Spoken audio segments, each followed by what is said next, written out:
Hi guys, welcome to Code Bashers. Guys, in this video, I will be discussing the latest TCS Ninja interview experience of 2022 batch. This interview happened recently only on 1st October 2021 and it is of a mechanical branch student. Guys, this is not the first Ninja interview experience of this batch that I am covering on this channel.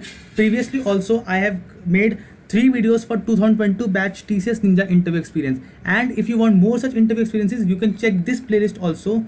The link of this playlist I will give in the I button or in the description box. Here total 8 interview experiences have already been discussed of this batch as well as the previous batches. All you can find in this particular playlist. Guys, if you're new to this channel, make sure that you subscribe it as well as join my Telegram groups also. I post regular updates on different companies which are hiring as well as the questions we are getting asked in them. So guys, now let's start this video, and before starting the video, please hit the like button as well as the subscribe button for this channel, and the links of the Telegram groups are given in the description box.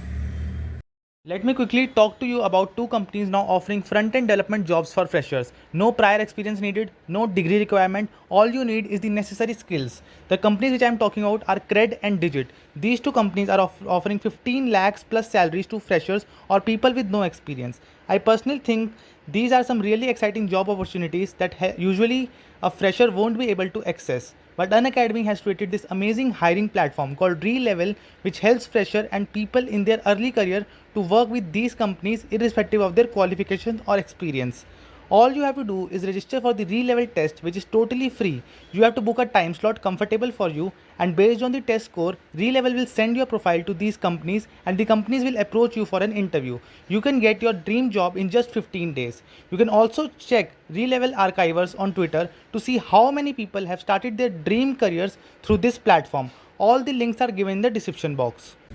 Okay, so guys, if you are a non-CSIT background student, then guys, make sure to watch this video till the end, because there are lots of questions in this particular interview which were asked, which you definitely should know, and they can also be asked in your interview. So please do not miss any of these questions. Make sure to watch this video till the end. Okay, so guys, the date of the interview was 1st October 2021. The branch of my friend was mechanical. The duration of this interview was 20 minutes, and panelists consisted of all the 3 members, TR, MR and HR. So first we will be discussing the technical round questions. Okay, so first is technical round question. First is how to override a function. So guys, function overriding takes place with the help of an inheritance. Now let's just see that how this inheritance takes place. Okay, so let's just suppose we have a 2 classes. One is a parent class, one here is a parent class, and next is a child class, from which this next is child class, which has inherited certain functions from the parent class. Now let's just suppose that this parent class also has a function named helper. It has a function name helper with no arguments. Now again, this child class also defines his method with the name of helper. Now when we will declare an object of this child class, let's just suppose we have declared an object of child class and the object name is C. Now when we will call this helper function C.helper, when we'll call this helper function, now which function will be called? Now this function will be called.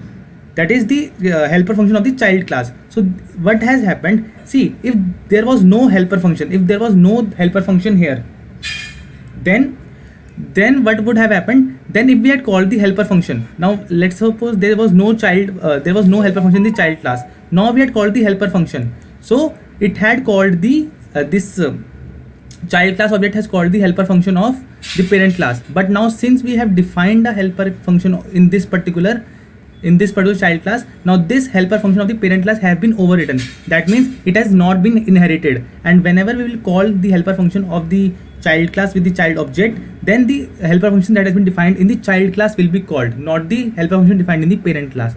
So I hope this thing is clear to you. You can see that clearly this is a case of overridden, that is we have overridden this particular method of helper class of parent class in the child class.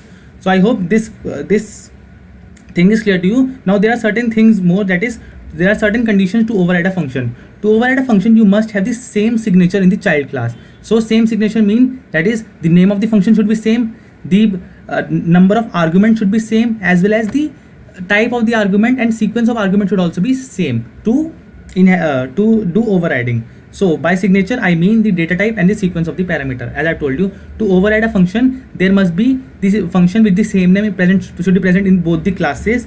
It should have the same number of parameters, same sequence of parameters, as well as same type of parameters. Then only function overriding can take place. So I hope this particular question is clear to you. Now let's just move to the next question. Now next is, what is the difference between function overriding function overloading, and function overriding. So guys, for this I have made a dedicated video on my channel in which I have discussed in detail that is what is function overloading, what is function overriding, and what is the difference between function overloading and function overriding. The link is present in the I button as well as in the description box. Make sure to watch that video. Okay. Next technical question that was asked was what is exceptional handling. So first of all, what is exception? So exceptions are runtime anomalies, or you can say abnormal conditions that a program encounters during its execution. So let's suppose we are dividing by 0. We all know dividing by 0 is not possible. So it is an abnormal condition which a program encounters when it is running. So this is what an exception is. Now in exception there are generally three type of keywords. One is try block, then is catch block, and then is throw. So try block.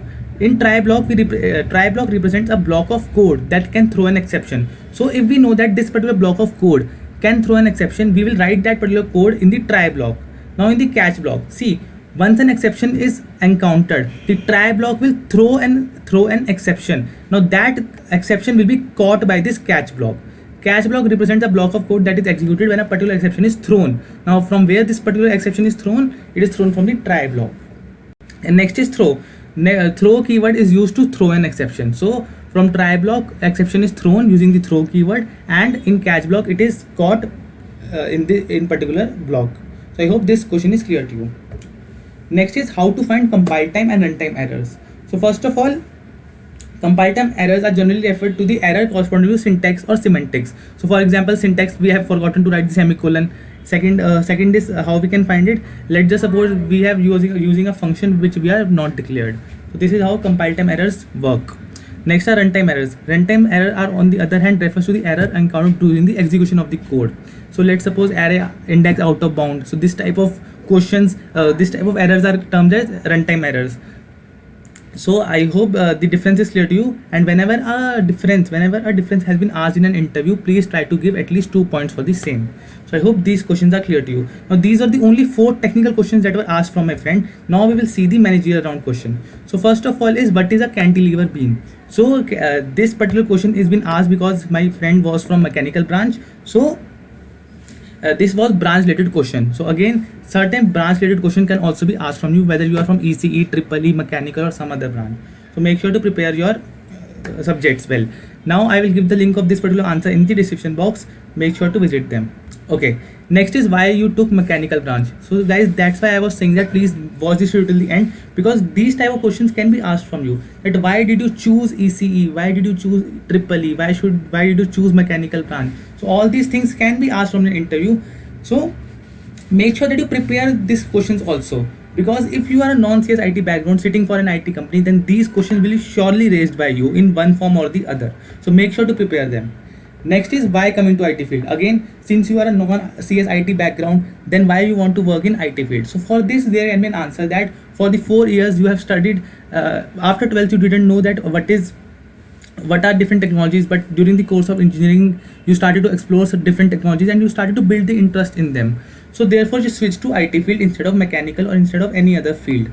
So again, these type of questions and these type of answers are acceptable in particular interview. So try to convince the interviewer that yes, you have now become the IT guy and you are now not the mechanical guy. Okay, so I hope these 3 questions are clear to you. These 3 questions were the managerial round questions. I hope now this video I have told you that these 2 questions are very important as I discussed in this video. So make sure to prepare these questions for yourself also if you are a non-CS IT background student. Okay, next were the HR questions. HR questions were first was, we will send you to Bihar and Patna, is that okay with you? So this particular question is asked from you to check that whether you are seriously interested in the company or not. So these type of questions are asked for you for this purpose only, because if they have said that they will send you to Bihar or Patna, they are not going to send you there. It all depends on your first preference, and there are many more things on which your location depends. So please say that you will go to the X and Y location they are sending. Please just don't say no that you will not go. So you can say this, that yes, you will go, because it will not impact your real location when you get into TCS. So again, this type of questions are asked to check your seriousness for the interview or for the company. Now next is family background. So again, family background, you can tell about your father, mother, that what your father does, what your mother does. If you have siblings, you can tell about those things in this particular answer. Next is, are you okay with night shifts? Again, it's dependent on you whether you are okay or not, but according to me you should say yes, because in the end again night shifts or day shifts will depend on your project only. Okay, now next question was, we will give you project related to mechanical branch, are you okay with that? So guys, again they are, you can see that in the entire interview they are trying to cross question you that why you seriously want to come, whether you seriously want to come into IT branch, IT company or not, or they are checking you on all these things. So please be please keep your mind open while answering in the interviews, because these are the real questions that can get you placed in these companies. So I hope this question is clear to you. These 3 to 4 questions that I have discussed in this video are really important to non-CSIT background students. So I hope these things are clear to you. Next is, any future plans for study? Again, it's dependent on you whether you have any plans or not. So you can frame your answer on your own. So as these are all the HR questions, all the MR questions and all the TR questions that we discussed in this video for this interview experience. If you found this video informative, please hit the like button and please share this video among your friends. And guys, please subscribe this channel and join my Telegram also. The links are given in the description box. So guys, thank you for watching this video.